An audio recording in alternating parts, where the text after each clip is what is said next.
welcome to another episode of the Who Dat Jedi, and sitting here in my Star Wars room deep in the heart of Gentilly. That's my shtick now.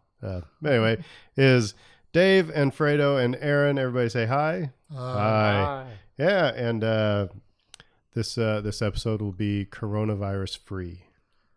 We hope. Brought to you by toilet paper and hand sanitizer. Yeah, because you can't buy that anyway. That's right.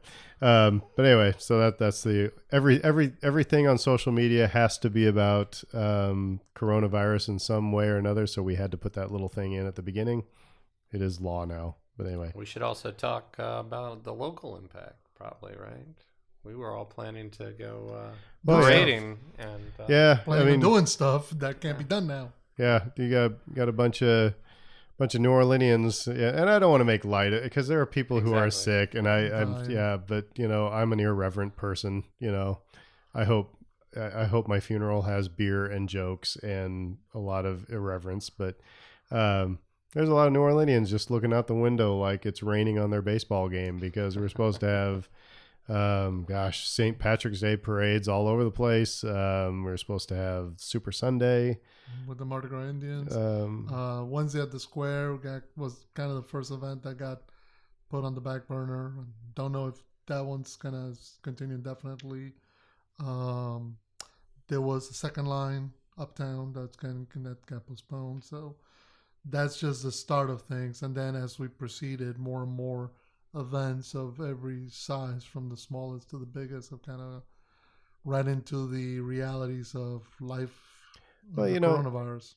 And it is, you like to think that, all right, if you, now I get it, you can't, I don't want to talk about this. We're just gonna move on to Star Wars stuff because that's what we're here to talk about. But yeah, there was a lot of stuff that's supposed to be happening. We're on the crest of festival season, so yeah, I mean, let's hope this just we got blows fingers by crossed for Jazz Fest, right? Yeah, because that's the big one. That's the big economic driver locally, and that's the one that most people care about. And I will say, the people listening to this, I mean, I really do think, and my wife and I are going to be doing this, that if we're healthy, we're going to be going to a restaurant, going to a bar, and making sure that, because there's a lot of people that's going to take a huge economic hit. I have a job that I can work anywhere.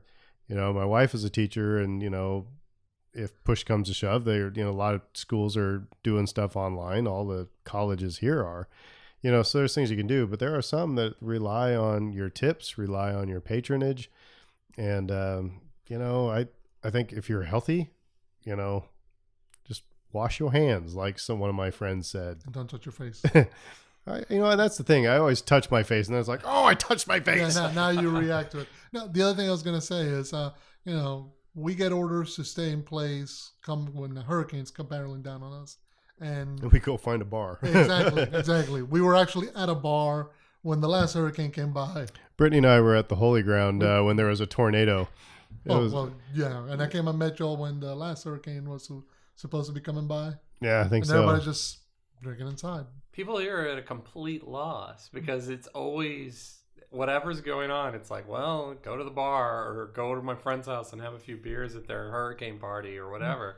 And now it's like, what do I do with myself? What am I doing here? Mm-hmm. I don't know. So, yeah, it's and St. Patrick's Day, and again, there are going to be tons more St. Patrick's Days. But for me, before I moved to New Orleans, I was in an Irish band, and St. Patrick's Day it was like Christmas. We played from 8:00 in the morning until 9:00 at night. And it was such a celebration. So I, even coming here, I look forward to whether it's the block party at Finn's or the parade or play with my session group and stuff like that. But all that's getting shut down. I was supposed to have a session on Sunday. That's not happening. I might, there's part of me that's thinking about just having some people over, some musicians, and play on my back porch. Just buy some Guinness and Jameson and make it feel like it used to be. So anyway, hopefully you have something to entertain yourself with while you're, sitting at home and besides us, you mean? Doing nothing. Yeah. You can just listen to these podcasts over and over again. Or you can watch the Clone Wars on Disney Plus, which we'll be talking about here shortly. Mm. But first, we're going to do our normal. Well, I guess let's just go around the horn. Anybody geeking out over anything? Could be Star Wars related. Could be anything. I just binge watched season 3 of Castlevania on Netflix, which was really cool. fun. Yeah.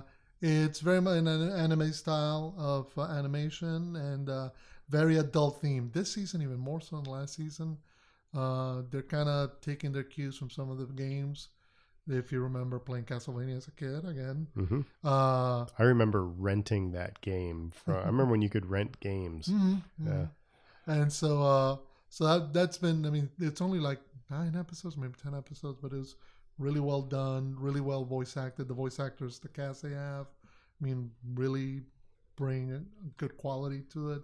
So it's, but like I said, it's an adult themed show. So there's not a cartoon you want to watch with your kids. Oh, Opposite of Clone Wars. Oh, so it's a cartoon. Yeah, Okay. it's animated. So, but just keep that in mind that even like something like Clone Wars is like PG. Like if Clone Wars if Rebels is PG, Clone Wars is PG-13. This is very much a hard R-rated show. Luna agrees She does. in the background. I'm reading Last Shot right now, which I'm enjoying a lot. We also just watched the new Jay and Silent Bob reboot. And I know that you went to the event. Yeah. So I was curious like how that event went and if you enjoyed it.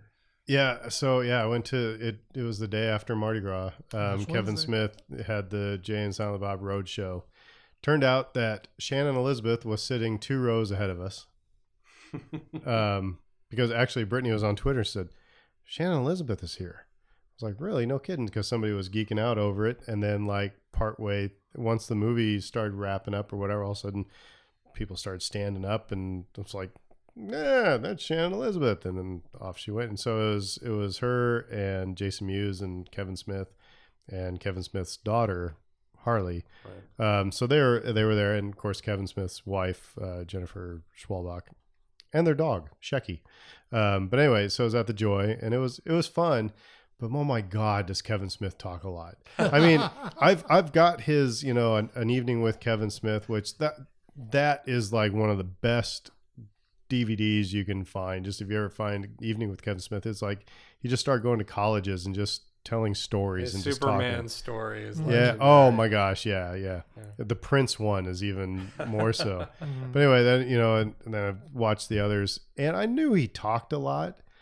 But at one point, I mean, Shannon Elizabeth walked off stage. I think she was like, "Why am I here?" And so she just skedoodled, and then eventually came back because Jason Mewes and Harley went and got her.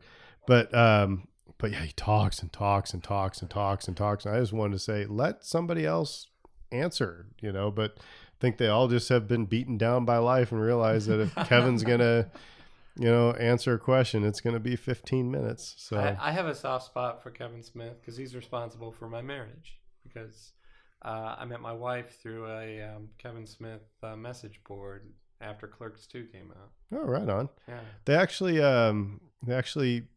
He actually married 2 people at the end of it. By that time, it was midnight, and Brittany and I are like, oh, we got to work tomorrow. I don't need to see 2 people get married. Happy trails, but we're off. No, I thought the movie was fun. I thought the post credits scene was the payoff. I don't know if you remember what I'm talking about. I don't want to spoil it. Yeah, because I have not seen it. I'm trying to remember. It was, but I'm sure we saw it. But no, it was like I said. The whole thing was fun. I thought the movie was fun. I mean, making fun of reboots and what's the difference? Reboot. What's the difference between a reboot and a remake? Yeah. Yeah, and so yeah, and it was also fun because it was filmed in New Orleans, and so people were like, I know that place. I know that place, but And Kevin Smith speaks to our generation. yeah, except he said New Orleans all the time, and somebody actually corrected him from the audience at one point, but it just kind of went over his head. But it's like, You're not changing that. I mean, I'm surprised he even got a word in edgewise. I'm- And Shannon couldn't. But here's the thing: is that I can't believe that I played at the Kansas City Irish Festival, and backstage they had instructions.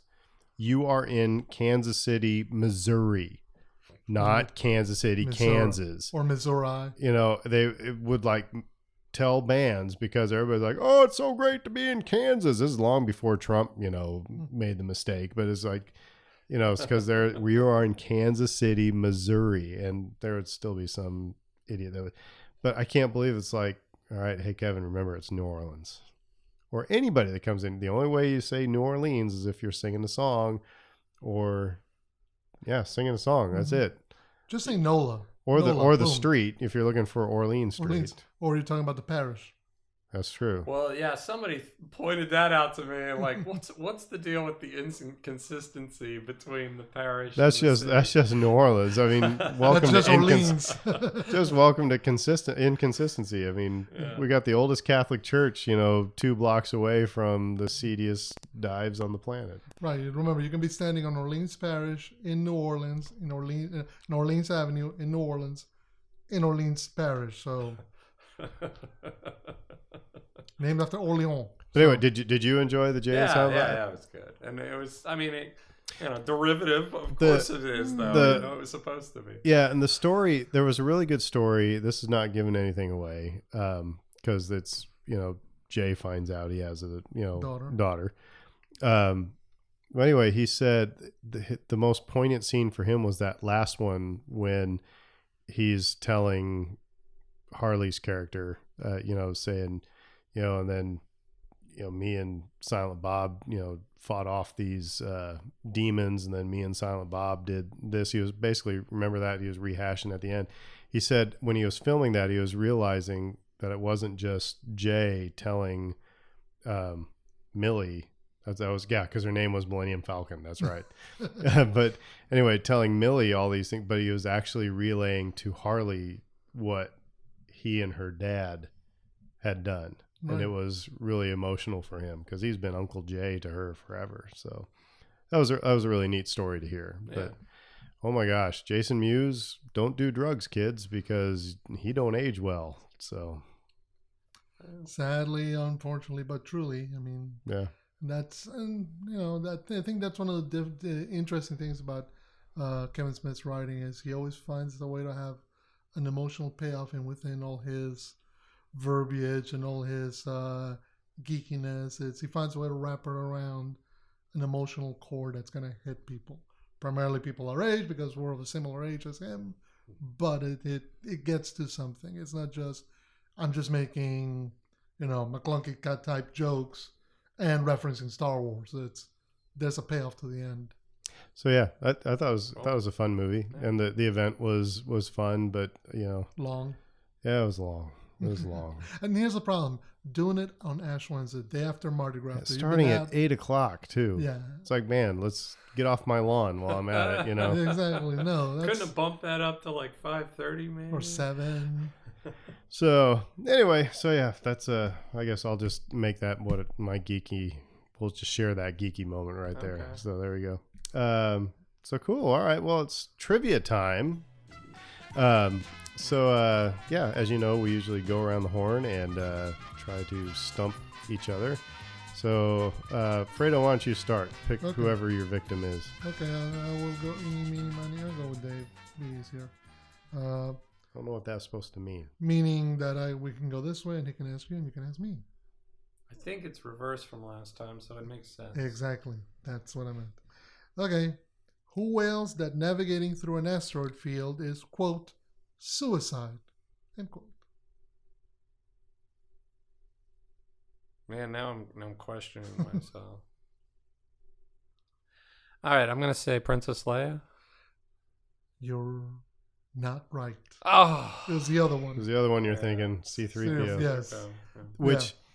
Which is the best, one of the funniest, probably missed moments in all of Empire is when Han says, I'm going to go in closer to one of the big ones, and they all went, and C-3PO goes, closer. Then just very quickly, C-3PO hugs Chewbacca. Have you ever noticed that? Mm-hmm. He leans forward and he hugs Chewbacca. It's just the fun. just a missed moment. So Well, I imagine it's just him acting out in the moment, and because of the cutaway, nobody notices. But they're actors and they're in the moment, and in the moment, that's what you do. You hug your nearest Wookiee. So yeah, there you go.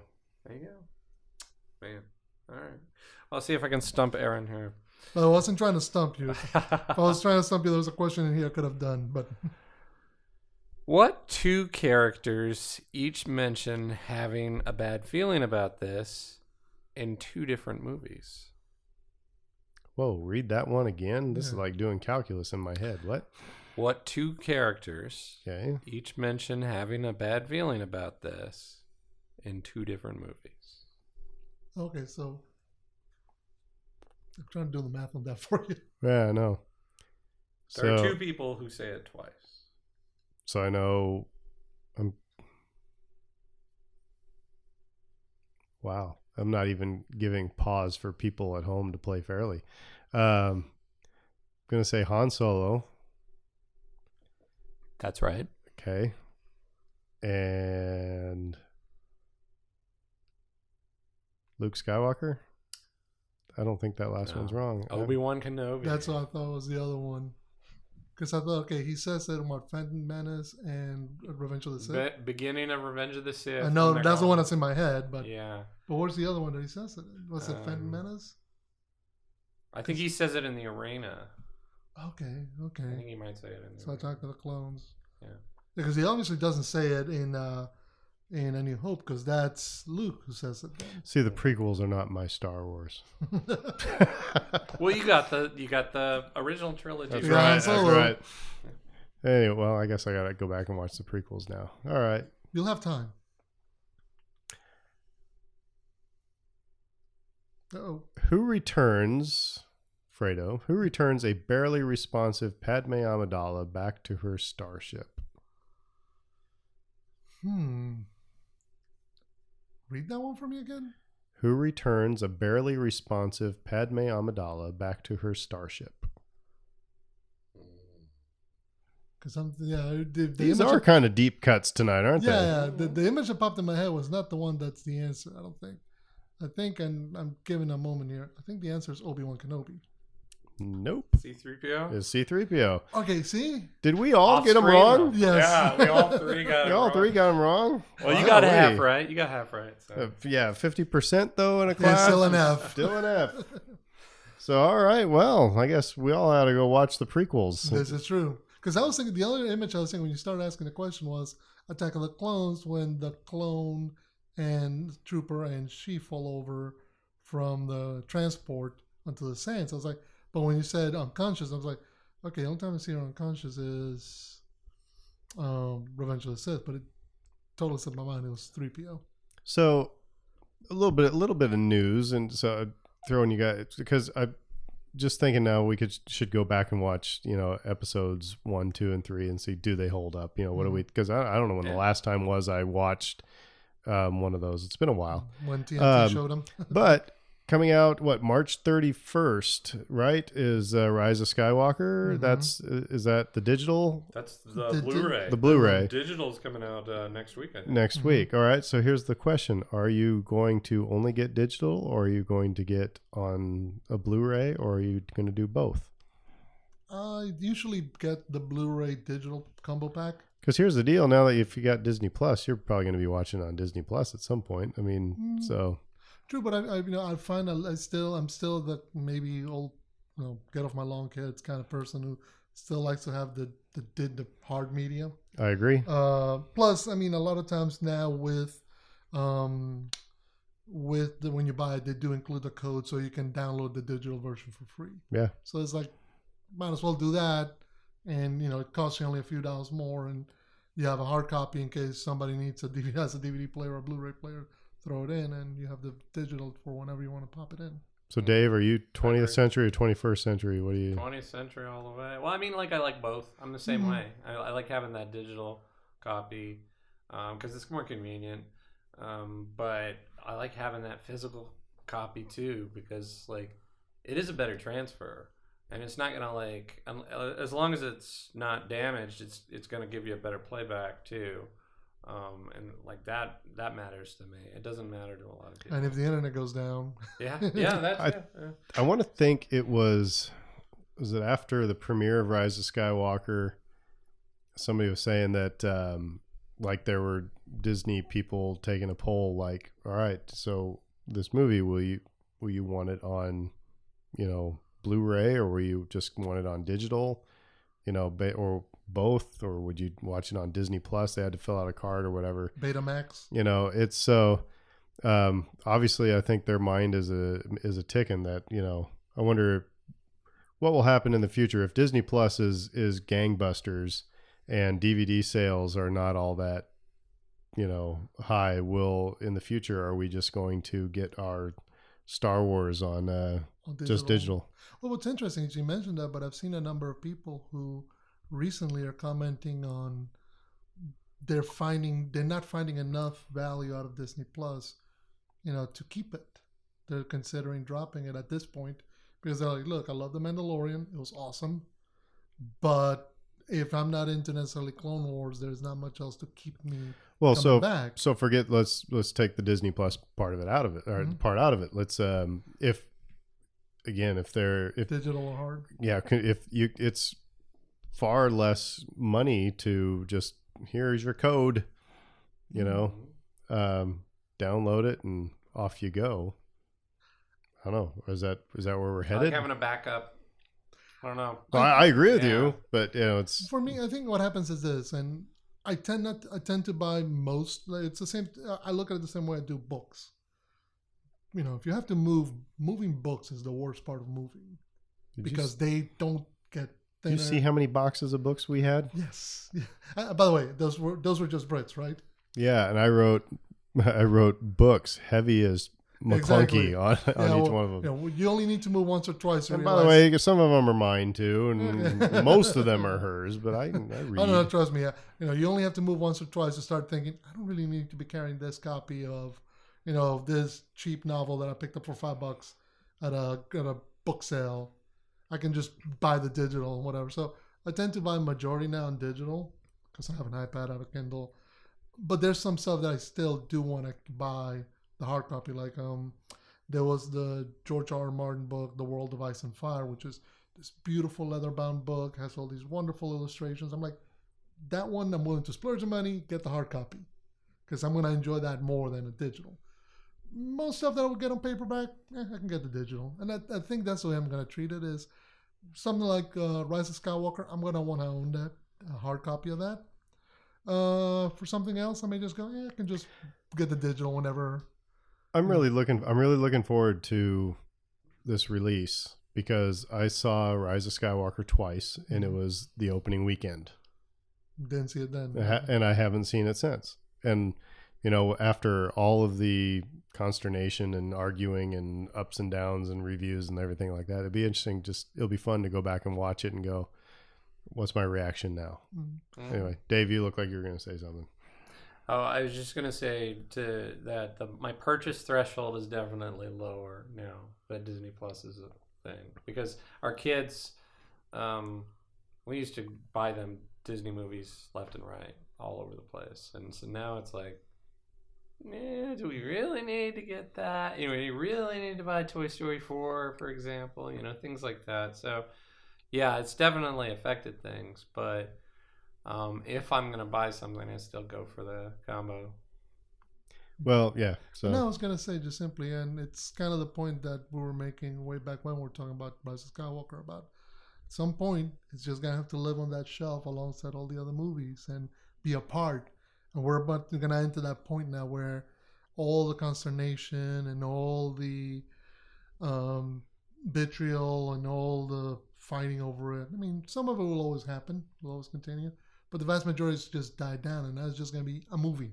So we're to the people listening, we were talking about, all right, just getting our ducks in a row of what we're going to talk about tonight. One of the things we mentioned, because Disney has a new CEO, and we were kind of, should we talk about that? I was like, nah, it's probably nothing. But now that we're talking about this, yes, I'm going to bring it up. One of the criticisms of this new CEO that Disney has, because he was in charge of the parks, is that it's all about the bottom line for him.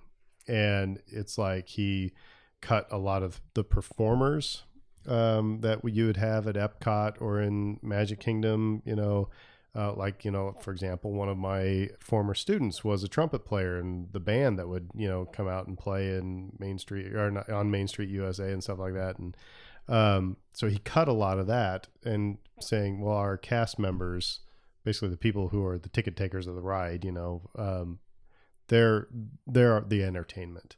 So, and they also don't have apparently as many people taking the PhotoPass stuff. They have like automated boxes for, to get your picture taken and stuff like that.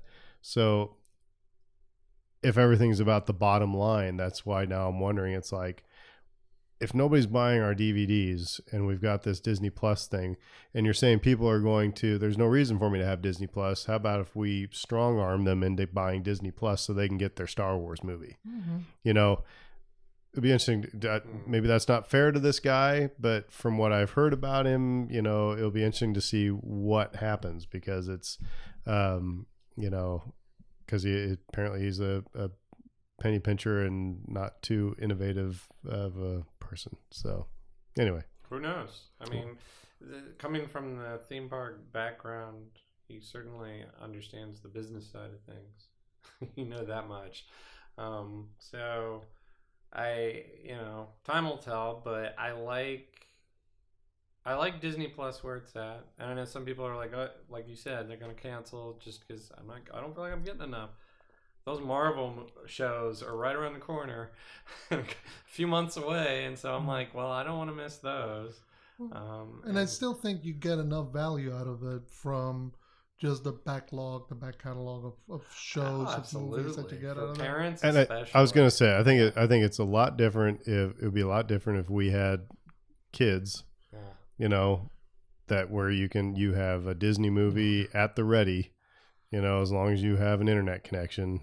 Yep. Off you go. Oh, gosh. So you're telling that. I just reminded last weekend I went and saw my nephew for his 8th birthday, and the thing that he was most in love. I mean, he's in love with Pokemon, but he's also in love with this Disney Channel movie called Zombies, and he keeps playing the soundtrack over and over and over again, to the point that I think my brother, my sister-in-law can sing it in their sleep.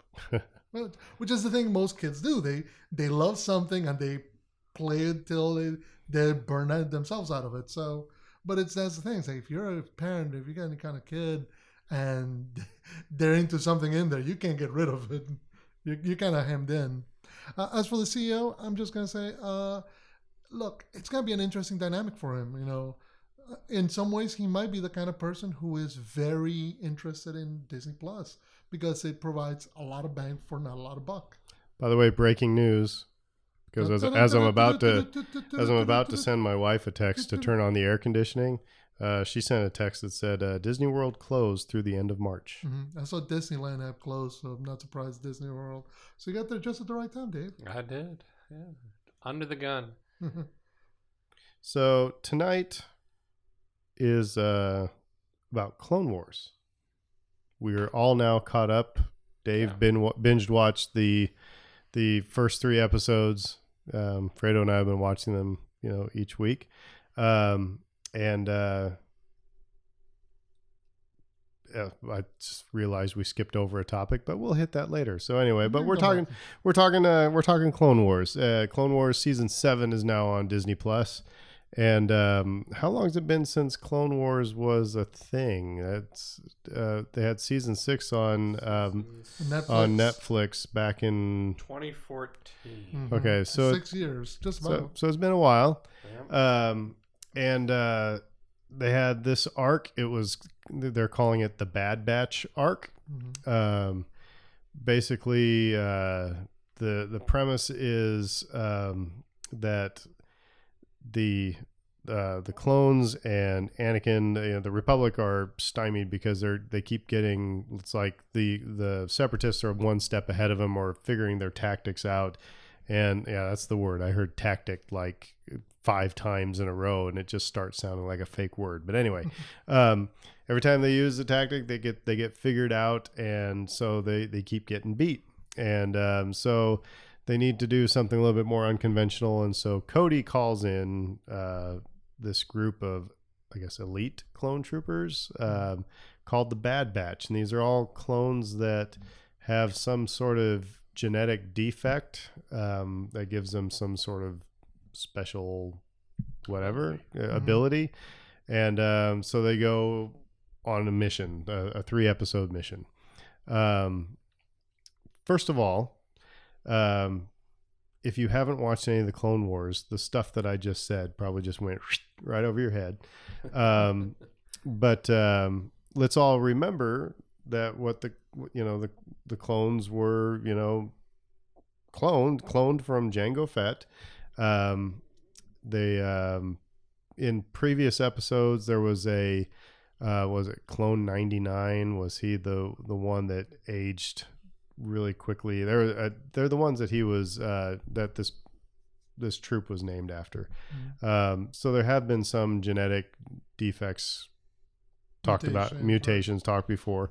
But I don't know. So where was I going? Well, the main arc in season 6, the beginning of season 6, was with this idea of a clone rejecting Order 66, Tup, but it was in this same group of clones, led by Rex, and so Rex actually ends up going on to become a big character in Rebels, and then he got retconned into Return of the Jedi. So he's like everybody's favorite clone trooper. And he figures heavily in this arc because he's the one who's getting outmaneuvered, and he begins to suspect that it might have been one of his clone brothers that is responsible for this. So first of all, before we dive, we'll maybe just keep walking ever so slowly through the or quickly, whatever we want to do, through the arc. When the episode first started, what were first impressions? I will say mine was, holy crap, the camera work. I know it's camera in air quotes, Right. but these long shots going under people and things, that it was what I think about every director would love to be able to do that they can't in a live action movie. And it's such cool, just makes the whole thing bigger. The camera work was incredible, I thought. I was going to say, I was thinking of a quote from Alan Moore, the comic book creator, who said he loved his medium because there's stuff here I can do that nobody else can do elsewhere. Like, yeah, you can adapt it, but you can't do what I can do here. And in many ways, this was a good way for Filoni to show this is what we can do in animation, because the camera work, the way that the camera swoops in and out of stuff, you can kind of replicate it on live action, but you're going to have to mix in a lot of special effects. Whereas here, because it's animated, you can design your shot and animate it seamlessly, so you're just in the moment. And first impression was, okay, it felt like Clone Wars, which is a good sign. It felt like if you had not watched a single episode and then decided to binge them all at once, this probably would have fit right in, and you could have kept going without a problem. It felt clone heavy. There's a lot of promise in the trailers of the Siege of Mandalore, Ahsoka's reappearance, Darth Maul's reappearance, things that are genuinely exciting for a lot of people. And we spend the first 3 episodes with the clones, and so I think I've heard that as a critique. It's like you want the steak, but you got to eat the salad first. Yeah, and you know what? If anything, that's true to the spirit of the series, because that's how the whole series has been. Where you go through a couple of episodes, and you're like, well, is this for me? I don't know if this is for me, and is this a kids show? What's going on here? And then, bam, you get hit in the face, and you're like, wow, this is really good, isn't it? Now, I wouldn't say that these episodes lacked for action or intrigue, but again, know this going in. If you haven't started watching it yet, we're very clone heavy early on, and they go through great pains to introduce the Bad Batch, which are the new characters. And that was I was rewatching it here a couple days ago, and I was struck by when you meet the Bad Batch, and there's 5 of them, four of them. There's Hunter, who he's, I guess, got heightened senses. He can feel things. He can smell things. He mostly hunts with knives or fights with knives. You have Wrecker. Wrecker was my favorite. I just thought he was fun. Wrecker is what he sounds like. He's just big, and he's strong. The Ben Grimm of the group. Yeah. You have Tech. Tech is the nerdy, more scientific, Donatello from the Ninja Turtles. See, that's one thing I was so comparing. It's like, okay, Well, and then you have Crosshairs, right? Mm-hmm. Yeah, and he's the sniper. So obviously, ice cold guy. Yeah, the moody one. So as I was rewatching this, I was like, my God, this is Full Metal Jacket halfway through. Like, when Matthew Modine's character is in Vietnam and he meets up with Cowboy, and it's like they're introducing all, and this is so and so, and he, and it's like, oh, that's Wrecker, type of thing. It reminded me of Full Metal Jacket. I don't know. Because I'm trying to think where in the storyline in terms of where in the war we are here, but this is there is a hint because Anakin and Obi-Wan are wearing the same clothes from Episode 3, so we are really darn close to Revenge of the Sith. Right. So it's been 3-4 years of fighting.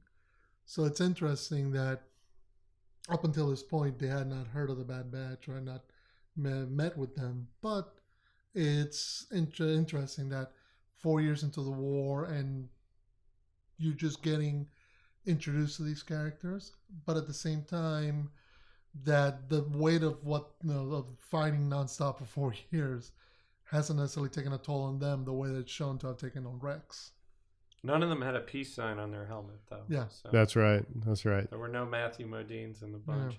But I like the Ninja Turtle comparison. Yeah, with Donatello. Yeah, I mean, it's hilarious because it's kind of like, yeah. Because the other thing is, the other comparison that drew when I saw the Bad Batch was Republic Commando, the video game that came out in 2004, 2005, in conjunction with Revenge of the Sith. Because again, that one you play as the commander of a squad of clone troopers, of commando troopers that go on these missions. And again, even though you don't see them, it's all voice acted, they go through great pains of differentiating those individual characters. And I think that's one of the things that I mentioned last week is one of the talents that Filoni has had is he's found a way to make whole unique characters out of clones. So out of a character that they all look the same. They're all supposed to look the same by and large. Well, you want to know who the talent is? Mm-hmm. I can't remember his name right offhand, but the guy the guy who voices he's the voice for every single clone. Mm-hmm. I mean, and so especially here with the Bad Batch, and then you've got Cody and Rex and all the others. He has to just change the voice ever so slightly so that but make it all fit. I mean, that guy's got to have to go home and drink after that. Just would be tough, It's like, no, that sounds too much like Rex. You got to do it again with a little bit more. It's like, ugh. But the other thing I was struck by was right away it was because it's like Anakin gives Rex a look, and I was automatically taken out of the episode and right into a Rebels episode. Mm-hmm. It had, because Rebels, the animation in Rebels had enough Disney animation to it. You know what I mean? It's like when a Disney villain kind of gives a look, that's the look that Callus would give in Rebels. And there's a little bit of that. I mean, obviously the animation has gotten better, mm-hmm.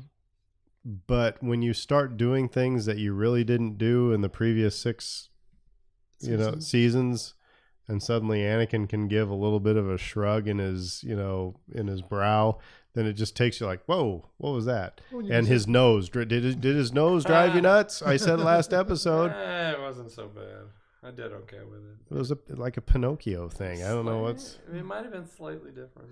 And that's, again, I mean, I said that it felt part of, but that's one thing we have to recognize. It's 5 years of technological advancement in terms of design and animation, and it had to be tough. You had to like make it still look like Clone Wars, but with it's especially if they're making Rebels. Yeah. After you spent all that time, being on the cutting edge, so to speak, of animation, now having to go back and kind of throttle yourself, so to speak.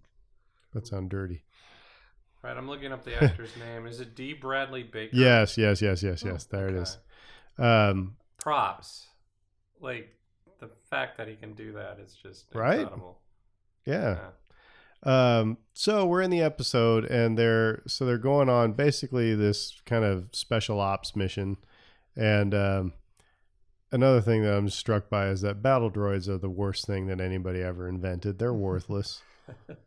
You know what I mean? It's like, how many battle droids get slaughtered, and they're dumb too. It's like, Phantom Menace kind of plays them up to be kind of goofy, but the Clone Wars really made them dumb.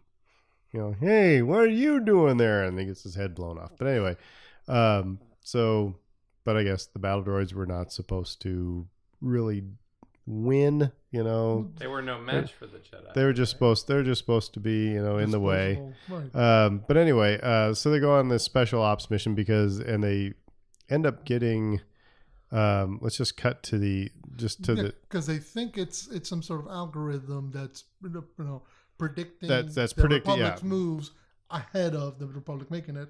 And they find that's not the case. Yeah, they find out that it's actually a person who's transmitting these things, and it is the clone Echo, who back in a previous episode, season 4, it's from the Citadel, right? Which is where you see what is soon to be Grand Moff Tarkin, but he's Admiral Tarkin. No, at this point he's just captain. That's captain. Right. He's captain to Season Jedi General. 3. Season 3. All right, so we've They made thought you do the homework here. We've thought that Echo has been dead, but they hear his voice because Rex asked Tech to, find out who's sending this, and then he replies back with his clone number.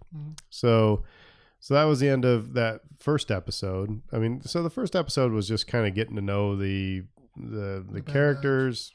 I don't know, were there any characters that you latched on to? Like I said, I liked Wrecker. I thought he was fun. No, actually, I liked all of them. It was unique. Their banter. Again, it's they're finding ways of letting you know these characters have all been together for a while to get to know one another.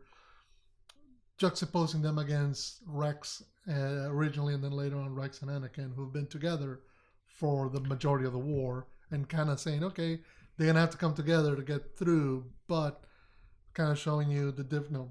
Even though there's been one war, they've not fought it together. Any characters that kind of stuck with you, Dave? I thought they were fun overall, but no one in particular really jumped out at me. Because we skipped over something very important that happened in this episode, and that's when we find out that Rex and Obi-Wan.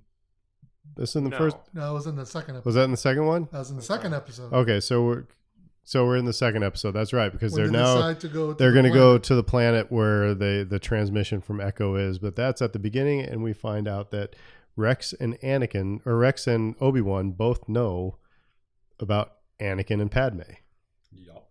That was kind of huge. It was huge. Well, here's what's interesting. But I'm sorry, it actually made me feel a little bit better, because I always found it awkward in Revenge of the Sith when Yoda says to Obi-Wan, "Use your feelings. You'll know where he is, or know how to find him." Basically, Yoda's like, "Dude, come on." He and Yeah. And it always, so it always made it. I thought that Obi-Wan was Johnny Come Lately, but that's not the case. They've set it up that I know you got a thing for her. Did that strike you guys as like, well, isn't that interesting? First of all, that Rex knew, and then also that. Because what's interesting is that it starts off that, okay, we're gonna head off, and Anakin's like, no, we gotta do this thing first. And at first, Rex is like, what are you talking about? And they go, oh, okay. So it's not the first time that Anakin has asked them to be lookout while he's talking to Padme in secrecy. So it's gotten to a point where it's not even registering in Rex anymore as a big deal. Did you notice the music after Obi-Wan says, I hope you at least said hi to Padme for me? Mhm. And Anakin turns and gives him a look. Did you notice the music after that? I didn't hear it. It was Across the Stars. Mhm. So that was well done. Mhm. It was Mhm. well done. But I find it interesting the way that they play that moment with Obi-Wan. Because at first it's played for laughs. Like Obi-Wan's like, okay, come on. What are you doing here, Rex? Where's Anakin? You're supposed to be heading out. And he's trying to come up with some lame excuse as to why he's standing outside while Anakin's inside with his helmet and he's trying to do something. And obviously it doesn't go anywhere because Obi-Wan knows what's going on. Though the question that I have is, does he know that they're married? Yeah, I don't know that. Because it could be interesting to think that maybe Obi-Wan's aware that, Anakin had a thing for Padme, Padme had a thing for Anakin. Maybe they're still keeping it alive in some kind of way, but is he aware of that they're married, that they're together? How much of their relationship is he cognizant of? Of course, the Clone Wars also did with they kind of had a lot of I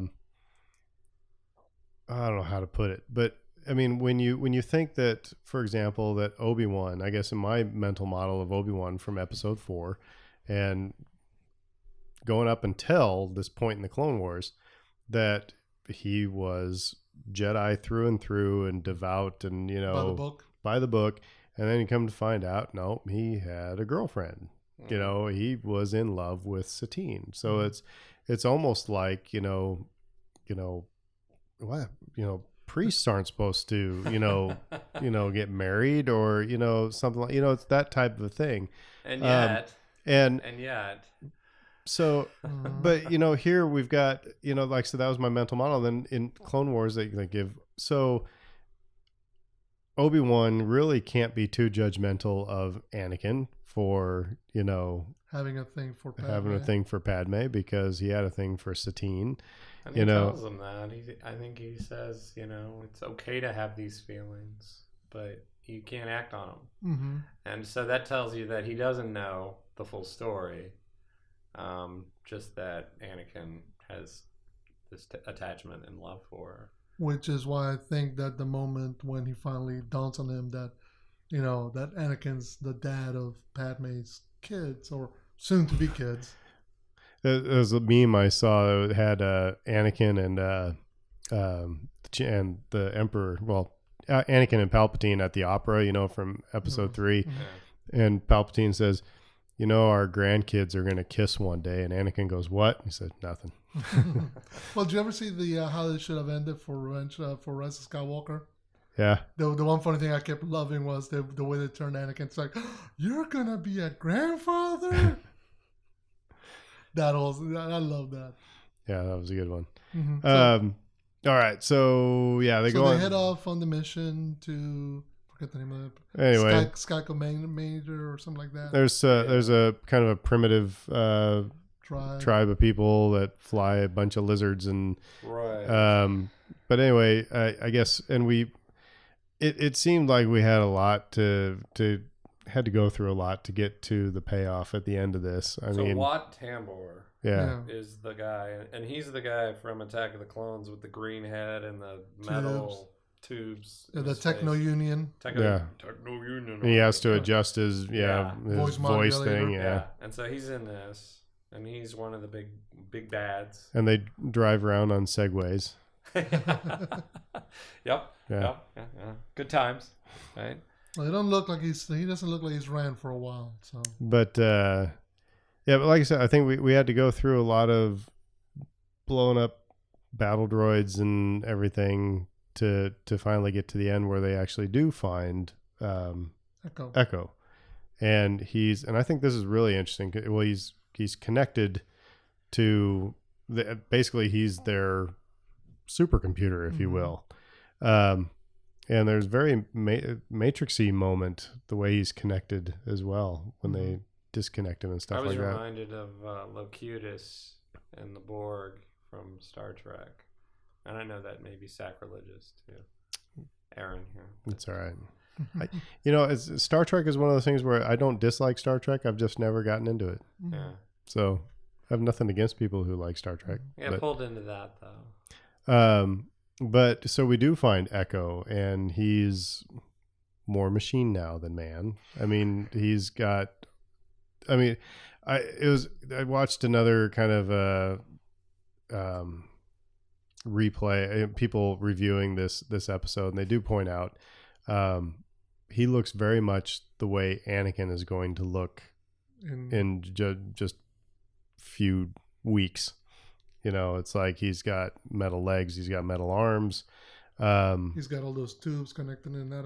He reminded, when they found him, they reminded me of that scene in Rogue One. Oh yeah, when they drain all the Bacta out of the Bacta tank, where Anakin is healing. Yeah. Before he talks to Krennic, and but I think that's by design. I think there is a conscious effort. There's been a conscious effort ever since the prequels to juxtapose these kind of mergings of organic and metallic creatures. You know, whether it's General Grievous in Episode 3 or Echo in this episode, to have those examples of different kind of ways in which it could have gone versus the way that Anakin turns into Darth Vader.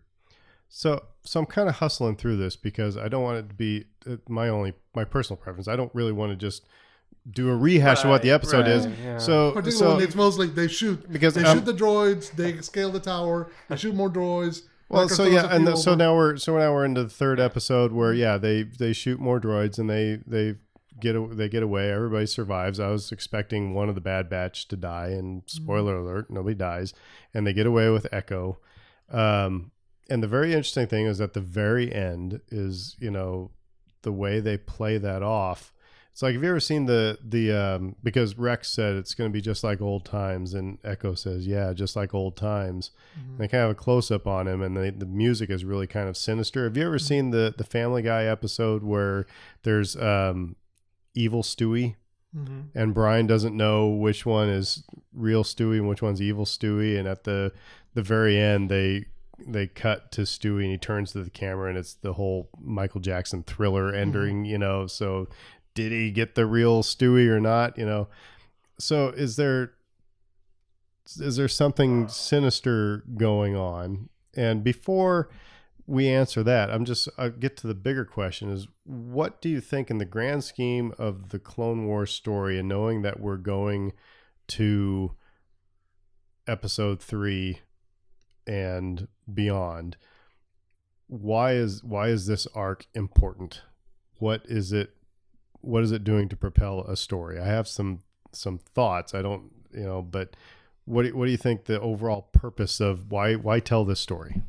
Well, one of the things I like what Fredo said about the mirroring of Anakin's story through Echo, and just this, that's always been an intentional thing. And I know that people have differing thoughts on ring theory, and I know a lot of people have seen those videos and where stuff rhymes. That's why. And it's always debatable how much of that is intentional and how much isn't, and how much is just fans reading into things. And I think in this case, it's definitely intentional, and I think it's meant to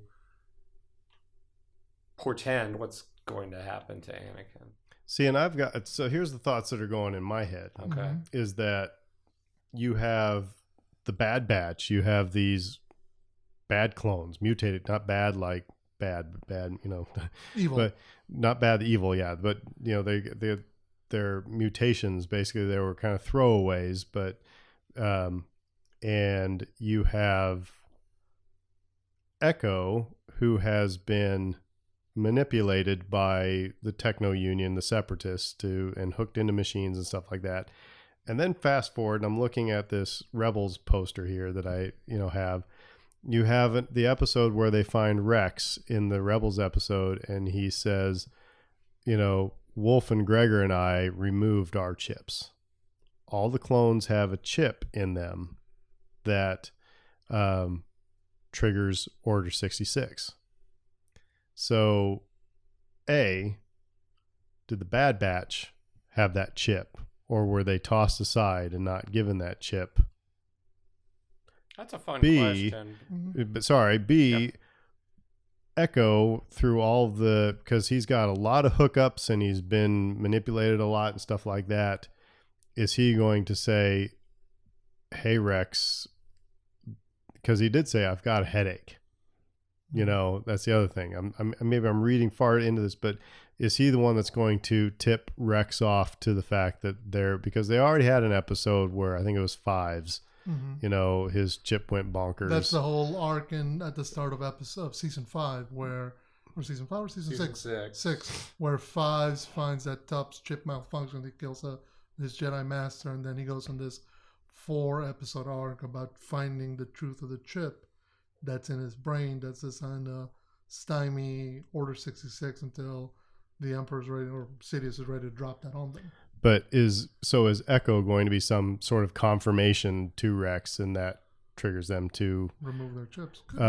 So again, I think there's got the Bad Batch, they may know something as well. To me, there's got to be something that's got to bridge that gap somehow. First of all, for the whole Order 66 link, the fact that Rex finds out somehow and he removes his chip. Mm-hmm. I'm wondering if that's what...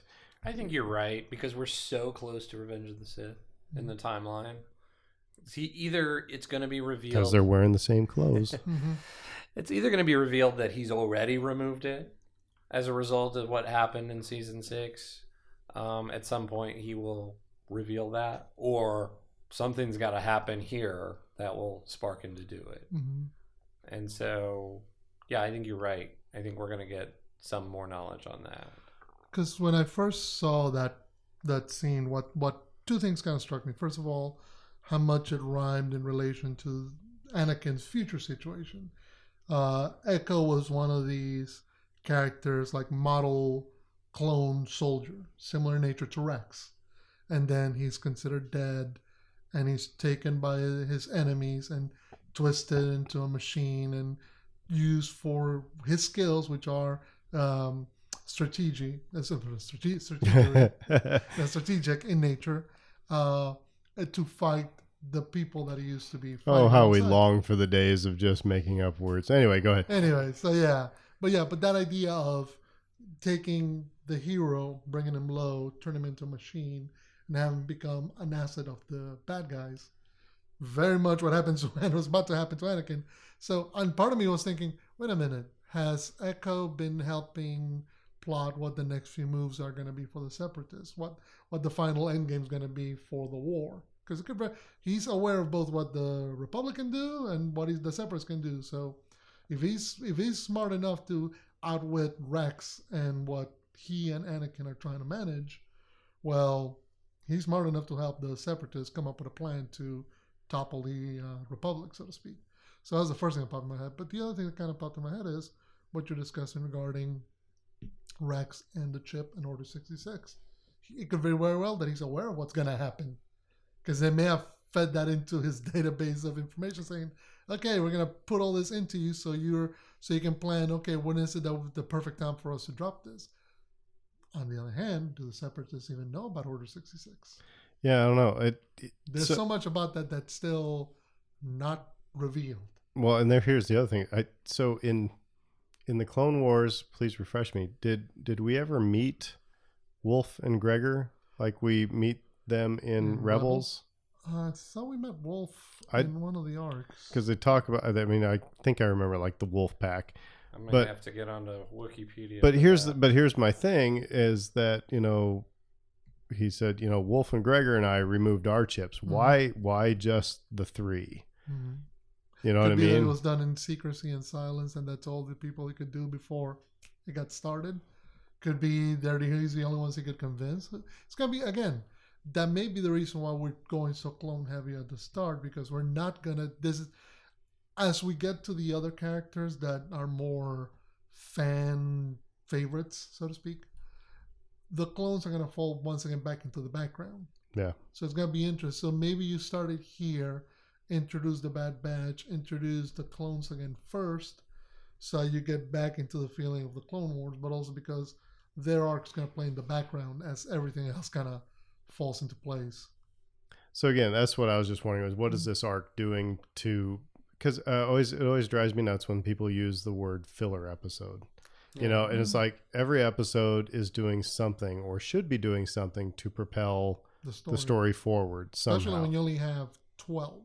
You know, it's one thing when you got 24, you can say, okay, you might throw one or two to the, aside if you want to kind of do some weird things. I would even disagree. I cannot imagine that anybody who's writing a check for anything, like, let's just, I mean, if you're like, okay, I got 12 episodes, I'm just going to dial it in on 2 of them and you're going to pay me the same. I mean, they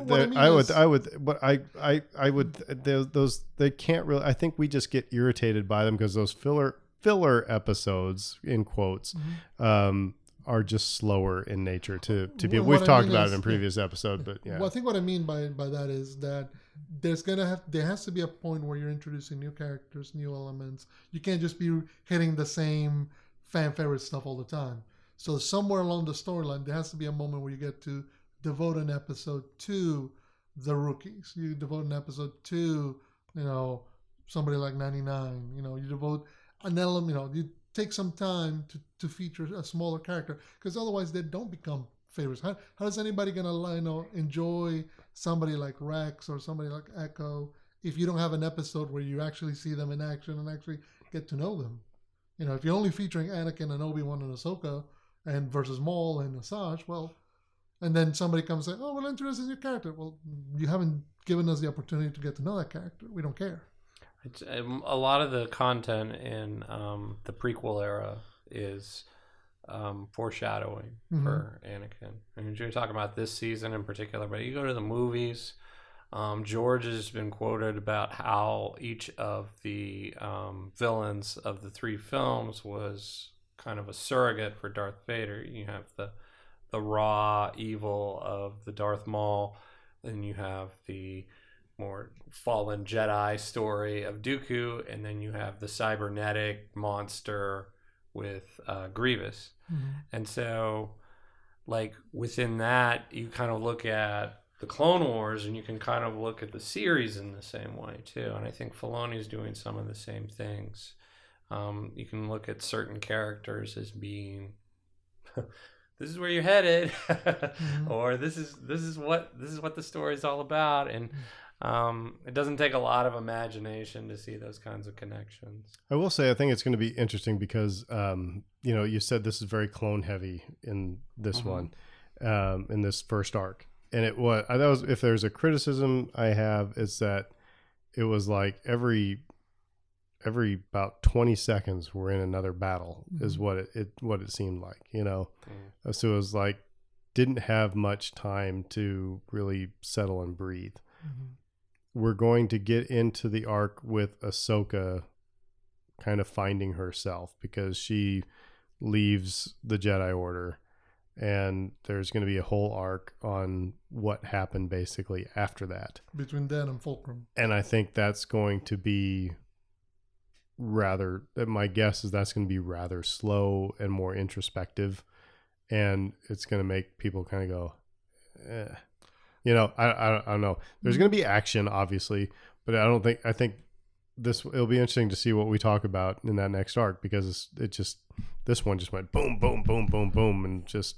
I think that may have been by design. Maybe introduce action heavy first to kind of reintroduce everybody to the Clone Wars, and before you start getting into the more nuanced and more introspective arcs.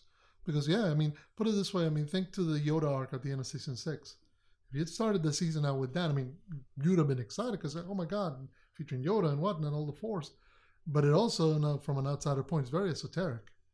It's very abstract. It's very heavy, yeah. Exactly. If you introduce that first, people will be like, I don't know if I want to hang on to this. So I think sometimes you have to balance those needs of, okay, give the crowd the crowd pleasing episodes where it's action and they're shooting and they're fighting and they're not going to make it out, but they make it out at the last minute and hooray.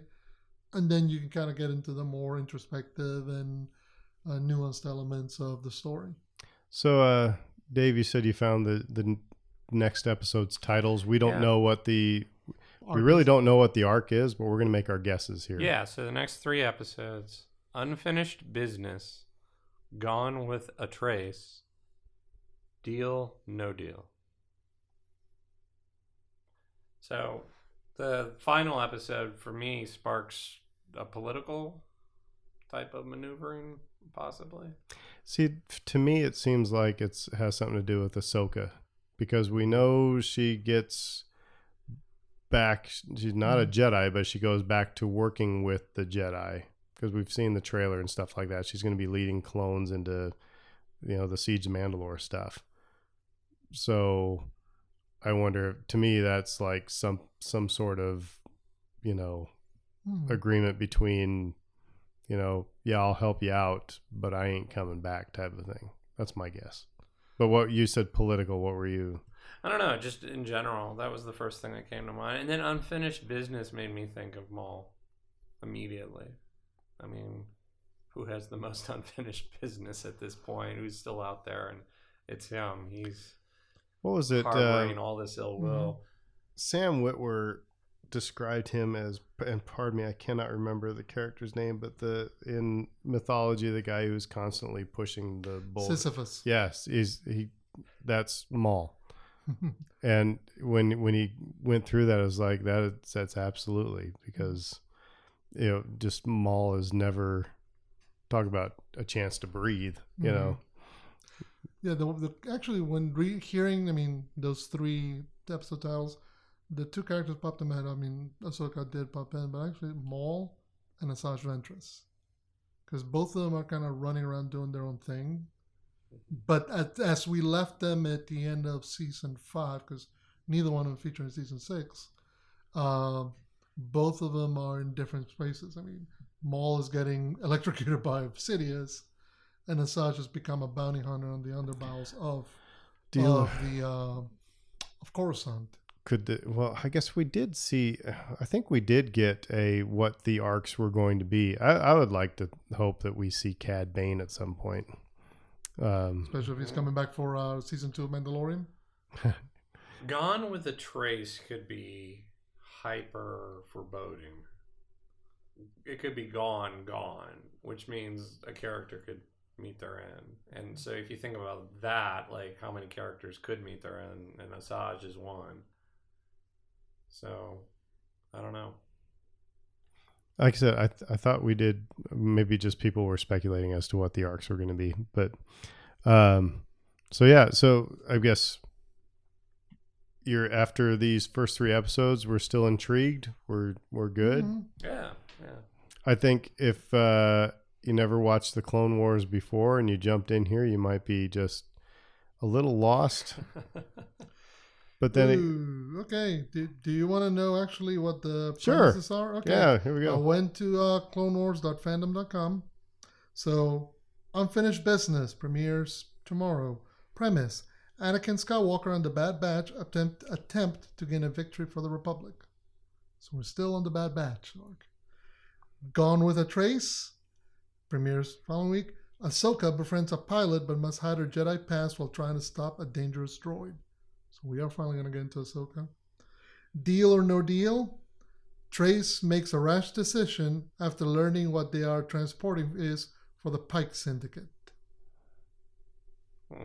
Interesting. So Trace is a character. Mm-hmm. So one more episode of the Bad Batch, probably going back, bringing Echo, resolving some of those questions left from the last 3 episodes, first 3 episodes. And then we get into Ahsoka's story arc and her, it's interesting. It says, befriends a pilot, I'm guessing the pilot must be Trace, trying to hide her Jedi past and trying to stop a dangerous droid. Well, I do know she goes into the underworld, like not the mob. but goes into lower Coruscant. So yeah, that's Ahsoka what that whole fans. You have one more week to wait. Maybe you'll see a little bit this episode. Who knows? But well, cool. Well, so yeah, like I said, I'm really, really impressed with just the camera work. That's the thing I find most fun. It's really just good to look at. Except for, why do they always have to be in a sandstorm in a desert planet? And why didn't Filoni have it in him to have Anakin go, "Oh, I hate sand"? Or not another sand planet. You know, I mean, there were other throwbacks. There were some lines from other movies. I can't remember right offhand, but Yeah, I recall what you're saying, but I don't remember. there's some throwbacks. Yeah. I mean, that would have been just a really good, like, sand, you know, something like that. Just, yeah. It would have gotten everybody to laugh and cheer. So, something that broke while we were on Mardi Gras break and everything like that was Project Luminous. And so it's a bunch of books, comic books, and actually a rumor that's out is that there's going to be a VR thing, possibly. That's a rumor now. Wouldn't surprise me. But the biggest deal is that it takes place during the High Republic, which is 200 years, they're saying 200 years before Phantom Menace. And they've likened it to the Jedi or like the Knights of the Round Table type thing. They dance whenever they're able. Yeah. Knights of the Round Table. Dance whenever they're able. But anyway, we digress. But and there's also one that's kind of out in, I think, towards the Outer Rim or something. They liken him to a Texas Ranger or kind of sound like a Wyatt Earp type of a Jedi. Yep. So I guess what do we think about this premise of stories happening in this era? And these are going to be also young adult, kids, more adult, not the R-rated stuff you're talking about, but and also comic books.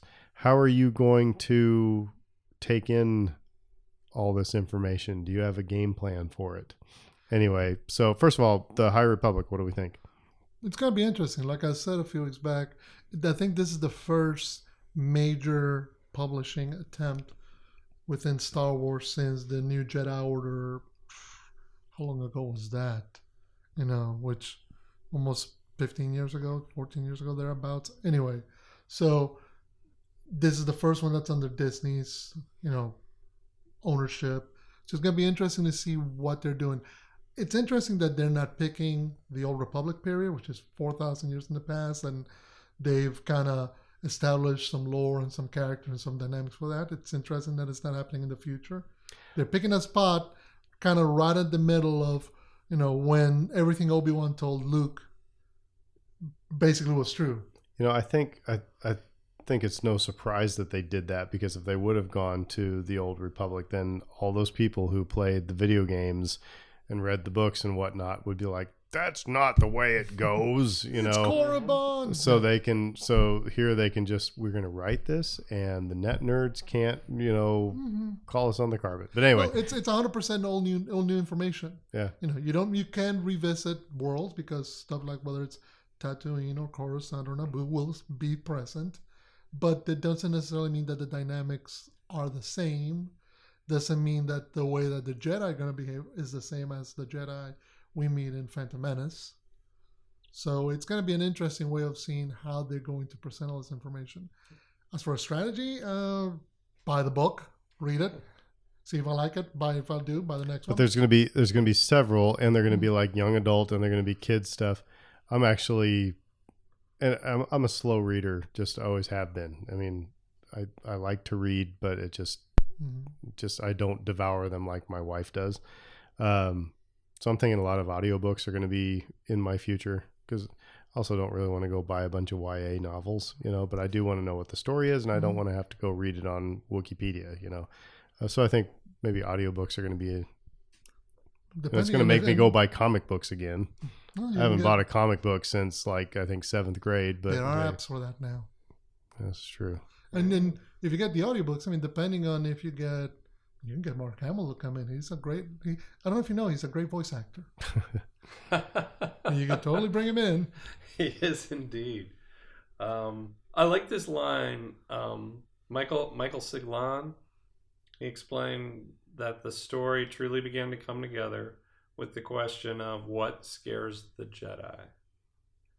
So they got everybody together and with the story group, and they got all these authors in a room together, and they said, you know, basically, what do you guys want to write about? You have a blank slate, but we're going to set it in this time period where, you know, we really haven't done anything before, so that you guys can just run wild, take the handcuffs off, do what you want. It gives them a lot of creative license. But I think that's a compelling idea. What scares the Jedi? It's like, why do the Jedi need to be scared? I mean, I guess. And at their height of their powers too. It's not like these are the Jedi who other Jedi idolize. So. Yeah. So I was listening to the Resistance broadcast, which is a good Star Wars podcast. It's fun. And so they brought up, I think it was this one, they brought up this really good point. So this is not my original idea. This is theirs. But, for this, they actually, first of all the writers, got together and there was a big brainstorming session. So they are working collaboratively, which is cool, which is what I think everybody wanted the movies to right. be. It doesn't.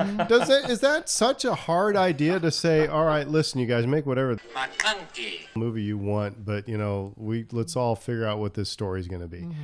So I think they learned. Hopefully, they learned their lesson. I'll make dogs bark. Hopefully, they've learned their lesson. So future movies, maybe they'll do that.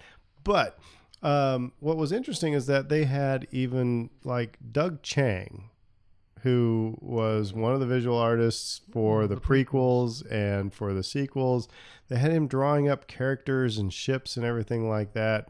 And so this is what the Resistance broadcast was kind of their hypothesis was like, Benioff and Weiss was supposed to be doing this movie that was about maybe the same time or, same type of thing. And was that supposed to be part of this? Was there going to be a movie that was going to be linked with this book project? And then, Netflix, stole them away, and now we're left with the books. Not that we're left with the books. Oh, boo-hoo. Mm-hmm. But I wonder if there was, like I said, there was a movie linked to it, because it is kind of a real big gamble to put this whole effort behind books and comic books. And I don't mean to make it sound like that books are bad, but it's just like if you're trying to go get bucks, it's a few $1,000s though to fly everybody into the same room together, put them up in a hotel for a week, and hash out some ideas. So it's really probably not that huge of an investment. It's a drop in the bucket. That's what I would say. And I was going to say, remember what started the expanded universe that everybody fell in love with was Timothy Zahn writing 3 books. You don't have to say everybody fell in love with it. I didn't. Okay. Expanded universe really bothered me. But the point being, it comes, all of that stuff comes out of Zahn writing Heir to the Empire, and it be going #1 to New York Times bestseller list. And then from there, you get Shadows of the Empire, and you get all the Dark Horse Comics comic books coming out. You get the whole universe that then Disney, oh my God, flushed down the drains and called Legends. Maybe this is for another podcast, but I'm reminded of a line from the movie The American President, mm-hmm. and it says when I think Michael J. Fox's character says to the president, he says, "The people are starving for." They're thirsting for leadership, and they'll drink the sand, and the president says they'll drink the sand because they don't know any better. Mm-hmm. And I think you could have, not saying those books are bad or anything like that, but that was a place where there was no Star Wars. No. And suddenly there was an oasis, and I don't know. I guess what my point is, regarding the power of printed media, books, to impact Star Wars fandom, to put it that way. We've seen that in action. We've seen it happen. And maybe they were not necessarily as careful back then. Because so far, all the books that have been published, whether it's the Aftermath series or Last Shot or, the novelizations, which, you want to talk about people getting mad about a book. We can talk about the novelization for Rise of Skywalker coming out. Anyway, besides that misstep, I might buy that. I just might, because I think it has a great chance to flesh it out. But anyway. But the point I was going to make is simply that it seems like Disney's being more cautious now, and they're going to go, okay, we're rolling this out. We have a game plan. We have a plan in place, as Aaron gets a call. I don't know who the heck is calling me at whatever. So keep That's going. all right. No, but just that idea of, maybe maybe they weren't careful. They didn't think those books were going to be as big a deal as they became and spawn all the other media it spawned. But now Disney's like, okay, we know we want books. We want comic books. We want video games. We want toys. We want everything that Star Wars fandom wants to go out and get. We want to give it to them. But we have to do it in a certain way. Otherwise, it could quickly spiral out of control and out of our hands. And at that point, we don't know what we're going to do. Then we end up in a McClunky series of stuff that, people are arguing with us about the mistakes we made. Yeah, it's really one of two possibilities, which was like the theory of we're planning to put a movie in this era as part of this, and we're building up to that, or we just are going to let them set them loose here because we don't have any plans to put a movie Or there. could this be the mystery movie of 2022 or whatever it is? Right. Mm-hmm.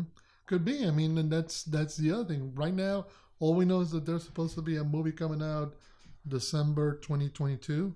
They even locked in the date, I think. Mm-hmm. Like, they're saying it's like a week or so before Christmas, or a few days before Christmas. Like, if you're locking in a release date, you better know what the heck you're making. Of course, and now we've dovetailed off that, but there's also speculation of if the Obi-Wan series is now being made into a movie again. Back into a movie. Yeah. So, well, if they need to fill that slot, well, there you go. but anyway, I think there's a couple of that. So, no, I'm really looking forward to it. I think it'd be an interesting. I like the idea of being in a time period that we haven't explored yet. I kind of like the idea of that image of the Texas Ranger, Jedi. That's Chuck Norris with a lightsaber. like I said, the Wyatt Earp, the peacekeepers. I mean, that's what the Marshal, was. No, I was just because we haven't really seen the Jedi be peacekeepers. We've seen them be warriors. Soldiers. Mm-hmm. We've seen them, be extinct. Yeah. Dave's showing us a great podcast moment. Dave's showing us the picture that was, of the High Republic. of the High Republic Jedi. So, Mean mugging. Yeah. But what I was going to say is, because what's interesting in regards to, we are for the first time in uncharted territory for Star Wars. Because after the prequels were done, we're just, okay, that's it, no more movies. And then Disney bought them. And we're going to get movies. And we were immediately told it's going to be episode 7, 8, and 9. We're getting that sequels that we've always wanted. But now we're not. We know that whatever movie comes out next is going to be something wholly different. Because they just spent the last year 2019 telling us, Rise of Skywalker is the end of the Skywalker saga. No more episode movies after this. Now, how long will that keep? Right. We'll see. But the idea being, for the first time, there is a whole galaxy out there of stories that they can tell.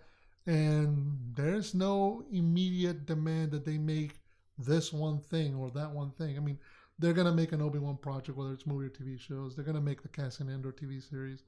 We're going to get Mandalorian. So, but beyond those projects that already started, it's pretty much, carte blanche. It's whatever you want to do. Rian Johnson, do what you want to do. Kevin Feige, do what you want to do. Cool. Mm-hmm. The Wild West. Ooh. Wonder, So I have a friend who he was a police officer, Mm-hmm. and he said, man, he had always wished that lightsabers were real because that would be his backup weapon, like just a lightsaber on the belt. So I'm that way too. I would have a lightsaber in a heartbeat. Oh darn! I was just figuring out how old Cad Bane was. He's only 51. Because I was thinking, yeah, he won't go back that far. yeah, because you imagine it being out on the frontier, the Wild West, the Outer Rim, and the Jedi running into young Cad Bane. Then, Yeah. Yeah. So I think he's just picturing this moment. And he's in a moment of happiness. no, for some reason I just every time we talk about like Baby Yoda or Baby anything, it's like I just flash back to Lumpy. Was it Lumpy? Is that the little Jabba, the little Wookiee's name? Chewbacca's little brother. Wasn't it Lumpy? Yes. Oh, now we're back to the holiday. Now we're back to the holiday special. Everything With goes back that, to the holiday special. I think it's time for us to probably either refill our drinks or call it a night. But so we'll be continuing watching the Clone Wars and talking about it. And we got other Star Wars goodness coming. But until then, I suppose we'll sign off and we'll give a rousing who dat Who that? Who dat? and an elbow high five. Bash Brothers. And just remember, from words from Fredo, wash your hands. Wash your hands. Yeah, over and over again. So we'll see you later. McConkey.